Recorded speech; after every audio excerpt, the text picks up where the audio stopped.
ಏನು ಗುಂಡಾಯಿಸಮ್ ಮಾಡ್ತಿತ್ತು, ಸುಳ್ಳಿನಲ್ಲ ಗುಂಡಾಯಿಸಮ್ ಮಾಡೋದ್ರಲ್ಲಿ ಎಲ್ಲ ಮಾತಿಲ್ಲ.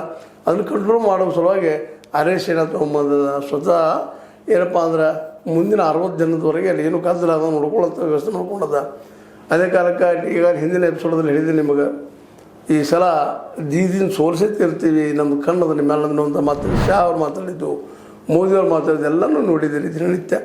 ಈ ಎಲ್ಲ ದೃಷ್ಟಿ ಇಟ್ಕೊಂಡು ಎಕ್ಸಿಟ್ ಪೋಲ್ಗಳು ಏನು ಹೇಳ್ತಾವ ಇವತ್ತು ಅನ್ನೋದನ್ನು ಒಂದು ನೋಡಿಬಿಟ್ಟು ಬಿಡುವಂಥದ್ದು. ಯಾಕಂತಂದ್ರೆ ಎಕ್ಸಿಟ್ ಪೋಲ್ ಪ್ರಕಾರ ಅಲ್ಲೇ TMC ಪಿ ಮಾರ್ಕ್ ಪ್ರಕಾರ 118 138. ಇನ್ನೊಂದು ಇಲ್ಲಿ ನೆನಪಿಡ್ಬೇಕು, 294 ಸೀಟ್ ಅದಾವೆ, ಅದರ 148 ಯಾರು ಗೆಲ್ತಾರ ಅವ್ರ ಸರ್ಕಾರ.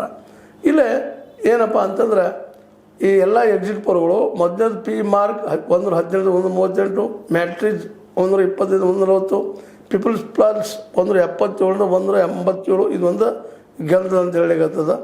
ಮುಂದೆ ಆಮೇಲೆ ಇದು ಚಾಣಕ್ಯ ಸ್ಟ್ರಾಟಜಿ 130 140, ಒಂದು ಪೋಲ್ ಡೈರಿ 99 127. ಆದರೆ BJP ಪ್ಲಸ್ ಯಾರು ಹೇಳ್ತಾರೆ ಪಿ ಮಾರ್ಕ್ಸ್ 150 170 ಅಂದರೆ ಗೌರ್ಮೆಂಟ್ ಮಾಡ್ತಂತ ಹೇಳ್ತಾ ಇದ್ದಾರೆ. 146 ಮ್ಯಾಟ್ರಿಕ್ಸ್ 160 ಅಂತ ಹೇಳ್ತಾ ಇದ್ದಾರೆ. ಪೀಪಲ್ಸ್ ಪ್ಲಸ್ 95 110 ಅಂತ ಹೇಳ್ತದೆ. ಮತ್ತು ಚಾಣಕ್ಯ ಸ್ಟ್ರಾಟಜಿ 150 160 ಕೊಟ್ಟಿದ್ದಾರೆ. ಮತ್ತು ಪೋಲ್ ಡೈರಿ 142 171. ಉಳಿದಂತೆ ಇದ್ದಾಗ ಆಟಕೊಂಡು ಲೆಕ್ಕಕ್ಕಿಲ್ಲ ಅಂದಂಗೆ.